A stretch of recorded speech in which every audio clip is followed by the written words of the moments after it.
Stampers, Kim from stampingandperfection.com. Thank you so much for joining me. I'm making this video for scrappytailscrafts.com, and I am going to be using the Popping Poppies, which is a new stamp set from January 2021.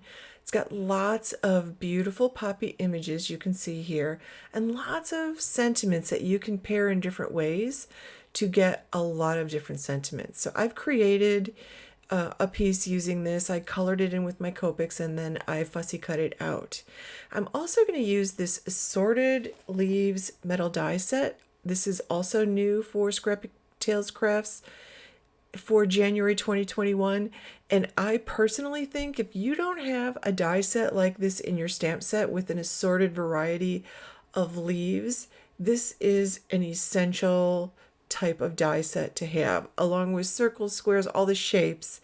Having the assorted leaves in your die stash you can do so much. I have 5 techniques I'm going to show with you. 2 of them, maybe 3 of them you perhaps have seen before, but for this card, for example, I'm starting out with a card base that's cut 5.5 by 8.5. I scored and folded it at 4 1/4.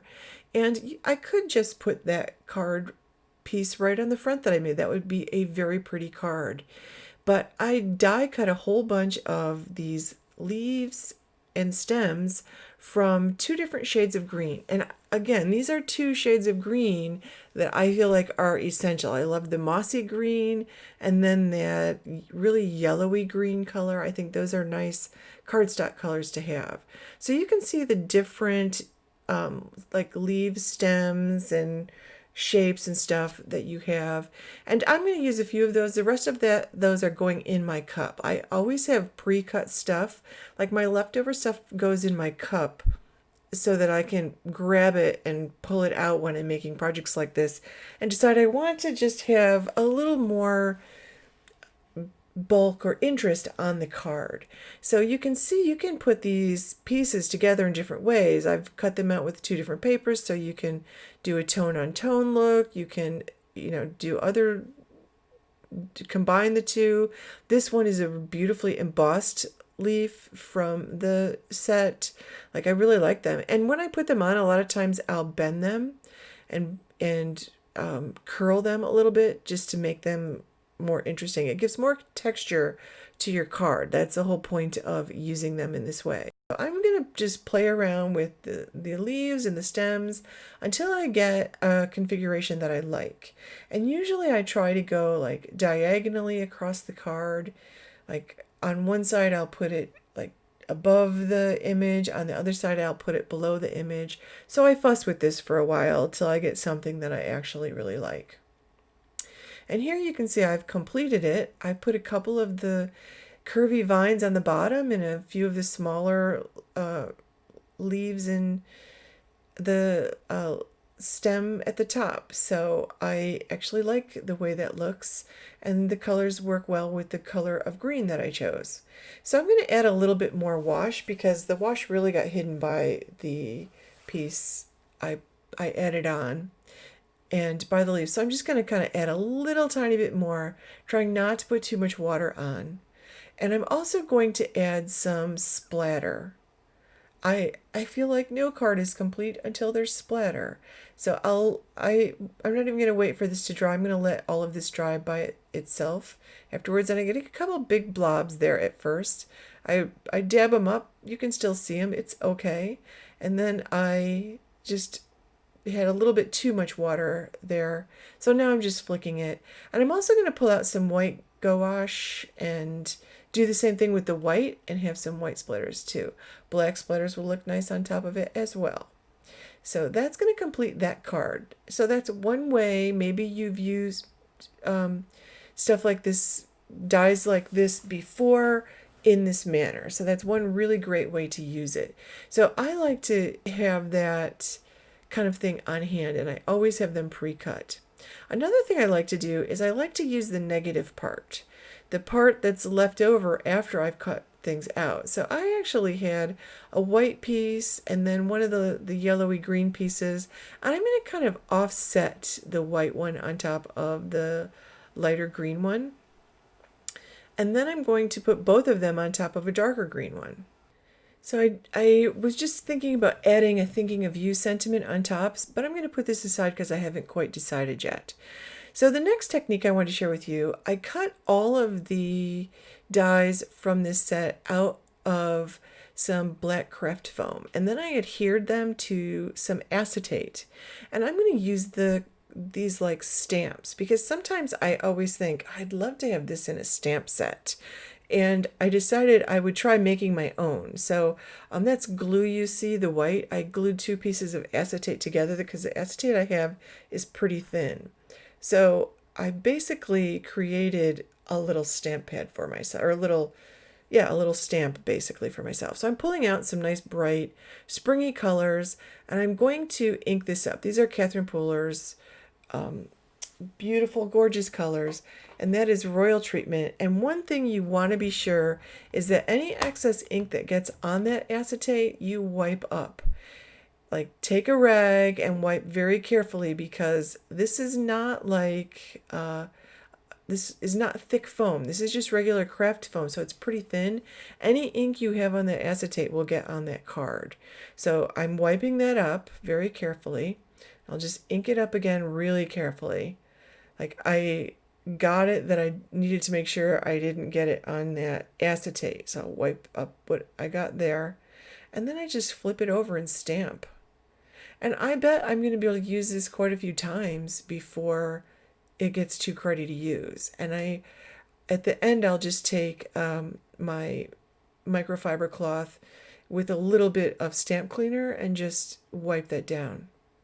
So now I'm using one of the pinks. So the purple is called Royal Treatment. The pink is called Be Mine.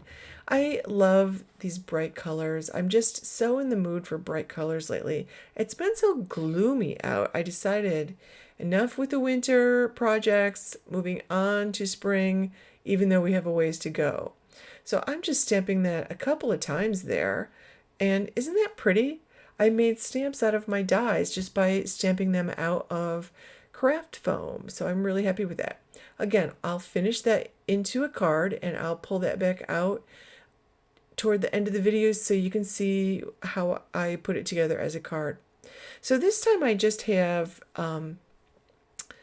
another white piece that I die cut the white stem with leaves on it. And I particularly like this stem. I like the twisted vine, or the very curvy vine, but this one's kind of nice. There's a little bit of elegance to it. Now I'm basically created my own stencil here. And if this was something I wanted to keep, I would actually create this out of an acetate sheet. And I would use the thicker the acetate, the better, because the longer it will last. But I'm probably going to keep this once or twice and use it. So I used the Sauna ink from Catherine Pooler, and then I had some Distress ink sitting on my desk in a forest moss. So I'm just blending those on and just adding some color. Like, I just was playing around just to see, and I like the end result with the yellow and the green together. It's pretty interesting. So again, I'll put that aside, I'll turn it into a card, and I'll pull that back out because I have one more technique that I want to share with you. So you can see I just use the negative as the stencil. Now notice that I also have that white piece, and I have all the green pieces that I've cut out. I could actually, if I wanted to, I was playing around with maybe adding some of those somehow on the top, so there's lots of things you can do. Lots of ways you can make cards out of this, but I love that I can stencil some in the background. Now another idea I have is to remember leaves don't have to be green. One of the design team gals, Sharon Luska, I'll put her link below. She made a gorgeous card out of the set with some really pretty just different colors of leaves that not green leaves. It was gorgeous.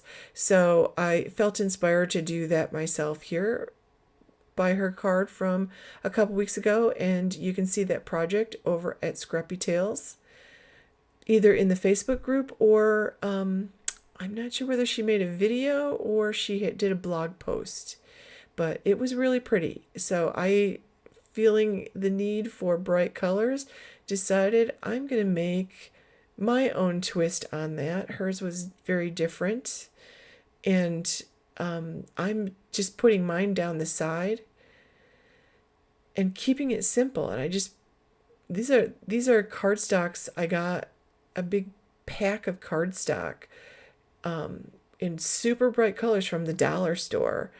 So I'm using that for these. Like, this is a pretty nice cardstock. It's got a really pretty sheen to it. So it's got almost like a metallic sheen to it when you look at it up close. You can't see that on the video at all. Now, I'm kind of trying to taper them so that a little more of that pink one is hanging off than the yellow one, and then not too much of the green one will go on there. And I'll add a sentiment and finish off the card this way. So let me finish this up and stamp my sentiment and share the cards with you. So here are the stamp and die sets that I used. Now I did pull some sentiments from the Slimline pop-up card box set because it's full of die cut sentiments. So I did use that as well as the Assorted Leaves metals die and the Poppin' Poppies. So this is the other set where I grabbed the thank you and thinking of you word dies. I love that set. It's got so many words I can put together in different ways to create cards. So here's the one that I just did. I added Poppin' By to Say Hi in that Royal Treatment Purple from Catherine Pooler. Then for this one that I layered together, you can see the light green under the white with the dark beneath it. I cut that down and then just layered it and added a black thank you die cut. Then this white one where I used the foam stamps I created, basically, I just stamped high in the center. I cut it down a smidge and put a hot pink piece of scrap paper behind it. Then this one that I used the negative as a stencil, I die cut thinking of you and put that on top. And then this is the original one I made with all of the leaves I used as fillers. So you can find all of these things at scrappytailscrafts.com. I'll put all my links below. Those are our affiliate links. And I very much appreciate when you click on them. It helps me out a little bit and it doesn't cost you any extra. I would love it if you are not a subscriber, if you would subscribe to my channel. And if everyone could give this video a thumbs up, I would really appreciate it. I will put all my links below. Stop by my blog at stampingimperfection.com. Thanks for watching. Have a great day, friends.